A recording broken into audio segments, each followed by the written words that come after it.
और अगर अमेरिका में इतनी बड़ी रैली आती है और अगले दिन आप 150 पॉइंट नीचे हैं, तो ये क्या दर्शा रहा है सर? दीप, इसका एक ही कारण है। देखो, अल्टीमेटली सब कुछ ठीक है। आपकी शादी हो रही है, आप खुश हैं, आप पार्टी कर रहे हैं, आप मजे कर रहे हैं, मैं भी आया हूँ तो बारात में डांस करूँगा, लेकिन असली शादी तो आप ही की है ना? जो मजा आपको आएगा वो मुझे तो नहीं आने वाला है। करेक्ट?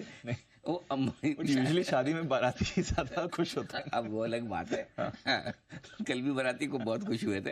अल्टीमेटली जो कुछ शादी तो अमेरिका में हो रही है, है ना? सो अमेरिका से हम खुश हो जाएं, आपकी शादी में हम खुश हो, डांस करें, वो ठीक है, लेकिन असली तो फायदा उनको है जी। ये आज एशिया वालों को समझ में आ रहा है। और दूसरा है कि कई बार क्या होता है कि अनएक्सपेक्टेड खबर जब आती है ना, उसका रिएक्शन अलग होता है, और जब आप ठंडा होकर सोचने लगते तो उसका रिएक्शन थोड़ा सा माइल्ड हो जाता है कि भाई हाँ ठीक है, बढ़िया हुआ है, सब कुछ अच्छा है, जैसा अमेरिका में होना चाहिए वैसा हो गया, लेकिन व्हाट नेक्स्ट में अब लोगों को लगता है कि ठीक है, कुछ कुछ चीजें हमारे लिए पॉजिटिव हो सकती है, कुछ नेगेटिव हो सकती है। अब अल्टीमेटली एक इवेंट निकल गया, हमें तो अपने दम पे ट्रेड करना है, और हमारे अपने दम पे हमारी समस्याएं दो ही है, एक रिजल्ट अर्निंग्स और दूसरा एफआईज। तो अर्निंग्स तो ठीक है, अभी हम आखिरी दौर में चल रहे, तो ऐसा कोई दिक्कत वाली बात नहीं। कल भी जो नतीजे आए बाजार बंद होने के बाद, कोई एक्सीडेंट जैसा एक भी रिजल्ट नहीं है।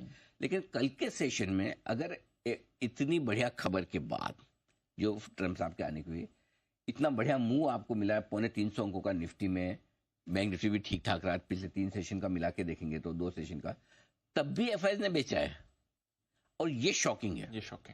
ये एफआईज ने इस सीरीज में दूसरा झटका दिया है। पहला सोमवार को दिया था, इतने हल्के बाजार, 22% की इंडेक्स लॉन्ग पोजीशन है ना, रोल ओवर कम है। नवंबर की सीरीज आमतौर पर अच्छी रहती है। उसके बावजूद सोमवार को एफआईज ने बेच के झटका दिया, क्योंकि सोमवार को इफेक्टिवली पहला ट्रेडिंग सेशन था, मूल ट्रेडिंग वाला छोटा सा रहा। कल फिर से बड़ा झटका दिया है। कल की बिकवाली का आंकड़ा भले ही बड़ा ना हो, लेकिन परेशान करने वाला है।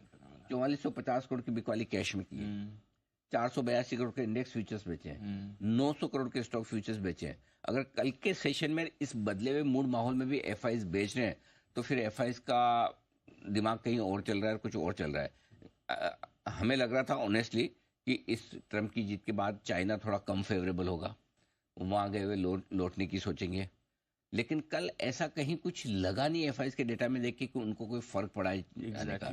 उल्टा वो उन्होंने बेचा है, और ये मेरे ख्याल से भारतीय बाजारों के लिए एक सबसे बड़ी रिस्क, सबसे बड़ा फैक्टर है। इस वक्त बाजार को ऊपर जाने से अगर कोई एक अच्छा, अब आप कहने में ही कह सकते कि बेचा छोटा है, लेकिन कई बार क्या होता है, जब आपके पास बहुत सारे पैसे होते हैं, फॉर एग्जाम्पल आपकी ट्रेडिंग पोजीशन है, पहला आपका मार्क टू मार्केट लॉस आया, बड़ा आया, लेकिन आपके पास पैसे हैं, लेकिन बाद में धीरे धीरे कम छोटे छोटे लॉस भी आने लगे ना, तो उसको भी संभालना मुश्किल होता है। तो पहले हम, एक जमाना था 10-10 हज़ार 15,000 करोड़ की बिकवाली भी झेल लेते थे, अब 3-4-5,000 करोड़ की बिकवाली में भी जोर आने लगा है थोड़ा, है ना। सो वो वाली चीज है। तो मुझे लगता है कि कल जिस तरह से